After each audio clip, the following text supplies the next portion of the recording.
Bueno, ya estamos aquí con la presencia del economista Gabriel Rubinstein para analizar los hechos más destacados en materia económica de estos últimos días. ¿Qué tal, Gabriel? ¿Cómo andás? Bien, ¿qué tal? ¿Cómo estás? Gracias por estar una vez más gracias aquí. A ustedes. Bueno, hablábamos en el primer bloque, el dólar volvió a ser noticia. Hoy, tras un par de días de calma, hoy cerró por encima de los 28 pesos nuevamente.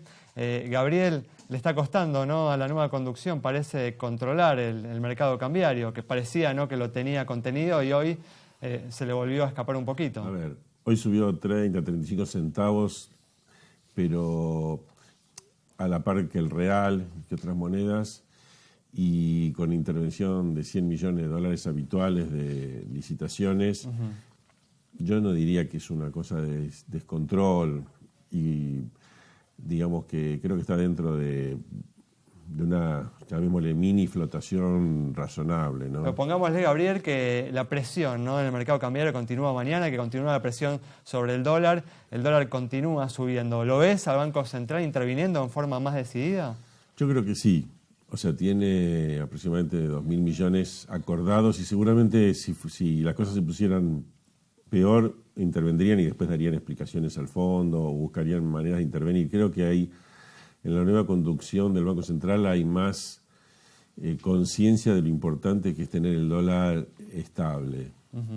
Y yo creo que no van a resignar eso. No, porque bueno, hemos hablado, ¿no?, acá a lo largo de las últimas semanas, el dólar ya está realmente en un nivel elevado, ¿no?, para lo que es la situación de la economía argentina, y por eso nos llamó la atención, ¿no?, en los últimos días de la gestión de la conducción anterior, que no se interviniera, ¿no?, con mayor decisión, con mayor determinación. Porque digamos, cuando el dólar estaba en 26 fue el valor cuando vendieron esos 1.500 millones de dólares, el 23 de abril, Sturzenegger había dicho que era un valor muy razonable el dólar real. Cuando estaba en 25 había dicho que era muy alto y después lo dejaron a 28. Y si vos haces las cuentas del acuerdo con el Fondo Monetario, implícitamente, cuando ellos toman el tipo de cambio real y demás, sale que el dólar a fin de año debería estar en 28. Tal cual. Fin de año.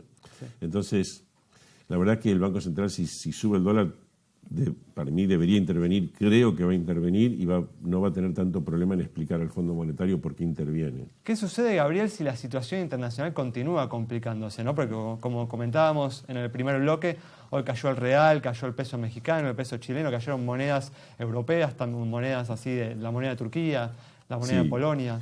Está todo un poquito relacionado con estos conatos o inicios, o no sabemos bien cómo, de guerra comercial entre Estados Unidos y China, con devaluación del yuan. Y bueno, no, si eso ocurre, Argentina ahí sí va a tener que acompañar. Una cosa es que se devalúe el peso acompañando una situación internacional. Ahí creo que todo el mundo se queda más o menos bastante tranquilo. Bueno, sí, se devaluó, pero no es algo específico de argentino que tengas que salir corriendo o que tengas que asustarte. Es un movimiento internacional, que a veces se puede ser un 1%, 2%, 3%, pero no vas a devaluar 10, 20% por eso. Entonces yo creo que ahí la gran preocupación es qué pasa con el tema China-Estados Unidos, cómo sigue la película, ¿no? Que ahí somos bastante observadores, es decir, algo que nos trasciende muchísimo. Pero si es por temas autóctonos o si es por tema de temor, digámosle autóctono, ahí creo que va a intervenir. Lo que sea seguir a las monedas internacionales no va a intervenir. Ahora, Gabriel, la sabiduría popular dice que el dólar no baja, que se agacha para tomar impulso. Digo, ¿tiene sentido intervenir, vender las reservas, que en realidad es un préstamo, porque las reservas ahora tienen parte de un préstamo del Fondo Monetario para, calmar algo que es irreversible, para posponer algo que va a ser irreversible, empezar a vender reservas, endeudarse para que el dólar no suba y después finalmente termina subiendo y nos quedamos sin reservas? No, a ver, tiene sentido intervenir para mí, digamos, es el tema de cuando hay disrupciones internas que van más allá de los movimientos internacionales, es poder entender que la gente se asusta y que hay que calmarla y que vos tenés dólares para usar en momentos de que hay miedo, que no se justificaría, porque estamos hablando incluso de que el dólar está más alto nominalmente de lo que pensaba el fondo a fin de año. Entonces vos tenés ahí como una justificación para actuar. De hecho, estamos con un dólar, un tipo de cambio real que es 60% por encima del fin de la convertibilidad. Entonces es como que vos tenés donde defender que estás interviniendo. Claro, estamos hablando, digamos, de una moneda apreciada hoy que uno está sosteniendo justamente esa moneda que está trazada, ¿no? Claro, entonces yo creo que ahí se necesita que el gobierno tenga una idea, que la gente perciba que el gobierno puede defender el tipo de cambio a una determinada idea, porque si no podés entrar en una dinámica de tipo hiperinflacionaria, que en el fondo la gente se pone loca, empieza a comprar y cada vez está más alto, pero vos decís, bueno, déjalo flotar igual. Bueno, la hiperinflación fue dejarlo flotar igual.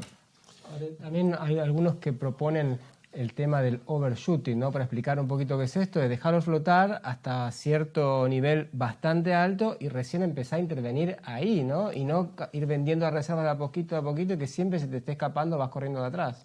Bueno, pero en realidad eso es difícil de precisar cuál es el overshooting. Podrías pensar que el overshooting a lo mejor es ahora, o puede ser cuando llega a 28, 50 o 29, porque de hecho cuando pusieron 5.000 millones, ahí se frenó. Después empiezan las idas y vueltas, que licitás, que no licitás, que vendés, que no vendés. Pero no tenés por qué... El overshooting tiene su costo, porque vos sabés que en una economía tan dolarizada como la Argentina empiezan a subir rápido los precios, también los ahorristas se asustan y sacan sus depósitos. Entonces vos tenés una crisis más grande y... Innecesariamente. Claro, yo creo que hay un costo innecesario que podés evitar simplemente diciendo, no, si pasa a determinado nivel, yo voy vendiendo. Y nuevamente, tenés que tener un ojo en lo que pasa en el mundo. No tiene sentido vender si empiezan a depreciarse las monedas en el mundo por un fenómeno internacional. Ahí lo mejor es acompañar. Y hablando justamente de estos costos innecesarios, ya en estos últimos días, ¿no? En respuesta al paro general del lunes pasado, algunas voces del oficialismo reconocieron, ¿no? Que va a ser necesario actualizar, ¿no? Los acuerdos salariales a la nueva situación, ¿no? que presenta la economía. ¿Cómo es esta situación? Sí, es claramente, hace de sentido común y también, digamos, el gobierno no puede proponerse una baja fuerte del salario real porque no lo va a poder resistir ni lo quiere tampoco efectuar. Entonces, si vos pensabas que iba a ser 15 y de pronto es 30 la inflación, o va a ser 27, pongámosle, si somos optimistas, bueno, que primero hayas dado 5 y es que después dejes que se abra la paritaria o que sean 5 más, seguramente este año va a haber algún grado de atraso salarial, pero que sea moderado o que no sea muy grande, porque si no el problema lo vas a tener el año que viene, porque la capacidad, digamos, mismo de los sindicatos de indexar los salarios es muy grande y no tiene sentido oponerse, salvo que vos hayas llegado a la conclusión, no, acá en Argentina tienen que bajar los salarios sí o sí, pero no lo veo eso que sea una política de gobierno, sino más bien, bueno, se quiso cumplir una meta inflacionaria, era muy difícil, ahora ya no existe esa meta, tampoco debe existir la paritaria como estaba planteada antes y es lógico que se reabran. De todas formas, reabrir las paritarias no puede dar lugar justamente de riesgos a una espiral de precios y salarios, Gabriel. Y yo creo que no, hay que poner no debe ser cualquier cosa, pero el arreglo de camioneros de 25% es muy sensato. Muy bien. Es muy sensato, porque si la inflación va a ser como mínimo 27, 28 este año.